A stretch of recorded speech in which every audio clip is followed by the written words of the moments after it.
Pessoal, a ordem de serviço ela é um documento que formaliza o serviço prestado pela assistência técnica, bem como objetivo e obrigações, indicar as peças e a mão de obra que serão prestadas para a execução de um determinado serviço.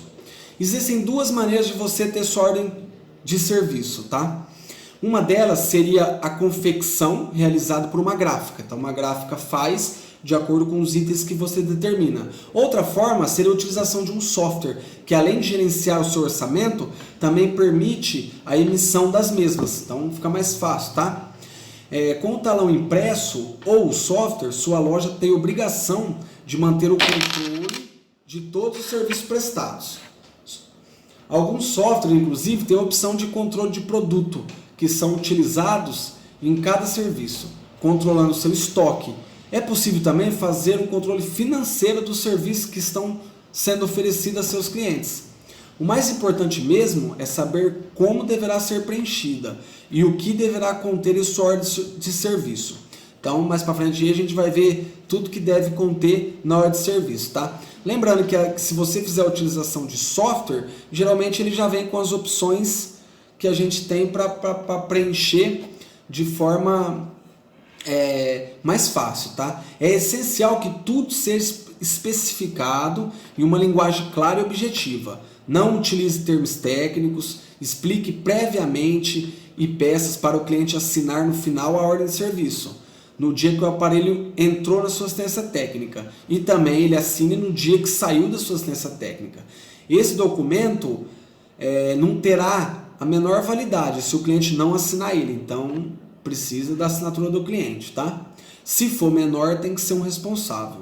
No dia da entrega na assistência técnica e no dia que é devolvido a seu cliente. Devolução com a data certinho, ele assina novamente que recebeu o aparelho. Senão ele vai embora com o aparelho, outro dia ele volta, não, mas eu não peguei o aparelho, então como que você vai provar que realmente ele pegou o aparelho? Então você precisa da assinatura dele também na hora da entrega. O PROCON enfatiza que o cliente tem direito à informação de forma clara e precisa. E cabe a nós deixar isso exposto de forma adequada, principalmente no momento da venda do produto ou serviço. Através do Código de Defesa do Consumidor é que nós orientamos nessa relação. No artigo 31 diz que a oferta e apresentação de produto ou serviço deve assegurar informações corretas, claras e precisas, e em língua portuguesa, sobre suas características, qualidade, quantidade, prazo de garantia, preço, entre outros. Agora eu coloquei aqui algumas perguntas referente a esse tema e vou passar para vocês as respostas também, que são as perguntas que normalmente são feitas. O cliente pode desistir de uma compra ou serviço após ter sido feito? Isso depende, tá? Se a aquisição do produto ou a contratação do serviço ocorrer fora do estabelecimento comercial, por exemplo, pela internet, por telefone ou a domicílio, poderá sim o consumidor apresentar seu desejo de cancelamento.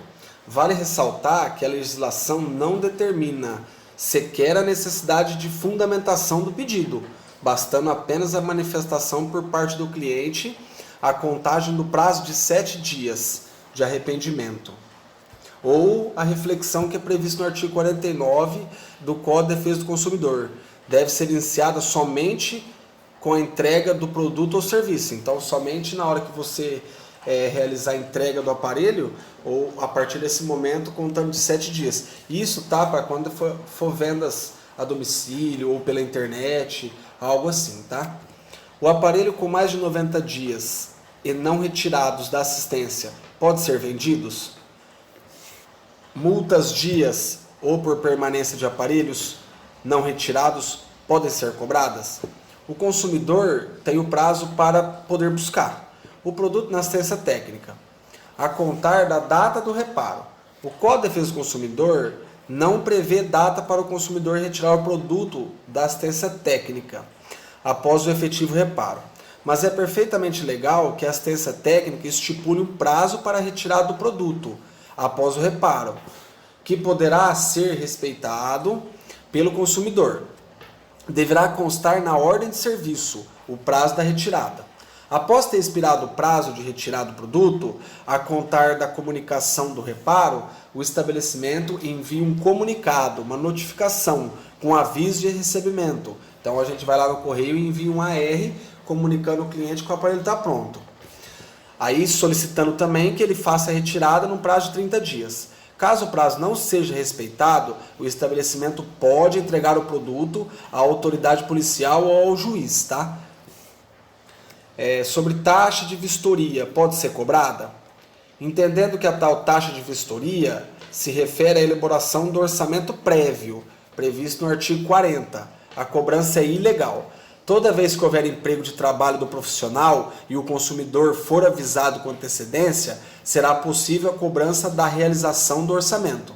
Vale ressaltar que essa cobrança deverá ser feita com uma observância das médias dos preços de serviço praticado pelo mercado, sob pena de prática abusiva, caso cobrar um valor muito abusivo. A garantia é obrigatória? Antes de tudo, é importante esclarecer que a garantia pode ser classificada em garantia legal ou contratual. A garantia legal é obrigatória por força da lei. Segundo o Código de Defesa do Consumidor, tratando-se de produto ou serviço não duráveis, o consumidor terá prazo de 30 dias para reclamar dos vícios e defeitos apresentados pelo produto ou serviço. Já os duráveis, que não seria nesse caso nosso, o prazo é de 90 dias. A garantia contratual é aquela oferecida pelo fornecedor, que garante na qualidade de seus produtos ou serviços. Garante-os, por um meio ainda maior. E esta é facultativa. Entretanto, tendo o fornecedor assumido a obrigação, o mesmo não poderá mais voltar atrás em relação àquele produto ou serviço comercializado. Nesse caso, por exemplo, algumas empresas que dão 1 ano de garantia. Então, pela lei, é obrigatório você dar para bens duráveis 90 dias. Mas pode acontecer de o cliente acabar dando mais tempo, tá? Existe um prazo para consertar o aparelho do cliente? Os produtos ainda na garantia, seja ela legal ou contratual, devem ser reparados no prazo máximo de 30 dias, nos termos do artigo 18, inciso 1 da Lei Federal. Vale ressaltar que o prazo começará a valer a partir da data de entrada do produto na assistência, mediante expedição de ordem de serviço, e a contagem se dá em dias corridos. Dados pessoais dos aparelhos como foto e agenda, a empresa é responsável? Os fornecedores, de modo geral, estão obrigados a esclarecer e orientar os consumidores a respeito do risco que envolve. Artigo 6, inciso 3. Os consumidores deverão ser devidamente informados da possibilidade da perca de dados com a execução do serviço. Sugere-se, até mesmo como forma de manter um bom relacionamento com o cliente, a orientação de realização de backup antes da execução do serviço. A ordem de serviço é um contrato ou de prestação de serviço? A ordem de serviço ou equivalente se presta juntamente a formalizar esta manifestação de vontade das partes em ver o produto reparado, mediante remuneração previamente ajustada. Então, quando a gente faz uma ordem de serviço que o cliente vai lá e assina, a partir daquele momento ele está concordando, tá? Com o que está sendo exposto. Então, nesse caso, ele tem validade legal. Pessoal, na ordem de serviço, ela deve conter o quê? Dados da sua assistência técnica, tá? Endereço, telefone, CNPJ e etc, tá? Então, vai colocar os dados pessoais, ou se não tem empresa, o nome do técnico, algo que possa fazer com que o cliente localize, tá? O local aí tem que ter nessa ordem de serviço também um local que tem um número de identificação de cada ordem de serviço. Então normalmente a gente faz o quê? Abrir uma ordem de serviço de número 100, a gente pega a etiquetinha, cola uma etiquetinha na tampa do celular, número 100, cola uma etiquetinha na bateria, número 100. Para quê? Para que essas peças não se percam dentro da assistência e depois você não sabe mais de quem é quem. Então sempre está usando a organização, tá? Aí é bom a gente sempre colocar o nome completo do cliente, o endereço do cliente, os meios de contato com esse cliente, telefone fixo, celular, e-mail, que vai ser uma forma mais prática e mais fácil da gente conseguir localizar o cliente, para às vezes ter alguma dúvida ou entrar em comunicação com ele. Então tem que ter, no mínimo também, se for possível, a gente está colocando um número de documento, tá? Melhor seria o RG. Por quê? Se acontecer de algum telefone suspeito chegar na sua assistência técnica, vai ficar mais fácil para você poder entrar em contato. Por exemplo, se acontece de algum telefone roubado, está na sua assistência técnica, você consegue determinar, não, esse telefone aqui foi deixado por tal pessoa, o número do RG dela é tal. Então, para evitar possíveis problemas futuro, é melhor que se coloque pelo menos o número de documento, tá? O melhor seria o RG. Tem que colocar também a descrição detalhada do defeito apresentado pelo cliente. Então o cliente chega e a gente pergunta, o que está acontecendo? Ele, meu telefone não está funcionando a tela, a bateria. Então a gente especifica lá tudo que o cliente passar. Aí tem que ter um espaço também para a gente colocar um laudo técnico, tá? Nesse laudo técnico, com a solução. Nesse laudo técnico, o celular não está carregando, será necessário a troca da bateria e conector de carga. Então, um espaço para a gente estar colocando o que vai ser feito, tá? Aí também tem que colocar o valor a ser cobrado pela mão de obra, tá? Tem que trocar o conector, mão de obra tal, peça tal. O valor das peças que serão utilizadas por reparo, por exemplo, tem que trocar o conector de carga, o conector de carga é R$30 a peça e eu cobro 50 de mão de obra, tá? Tem que estar sempre discriminado, detalhado, tá bom? A data do início do serviço e do término também quando terminar. E o valor total e as condições de pagamento. Se você vai dividir em algumas vezes ou o pagamento é à vista, a forma. Tem que ter sempre um espaço marcado para observações importantes, tá? Essas observações importantes seriam o quê? O visual do aparelho, o aparelho está riscado na tampa, o aparelho está quebrado no canto, tá vindo com cartão de memória. Então é sempre bom a gente estar listando isso daí para eventuais problemas futuros, tá? O espaço para a lista de checagem também, tá?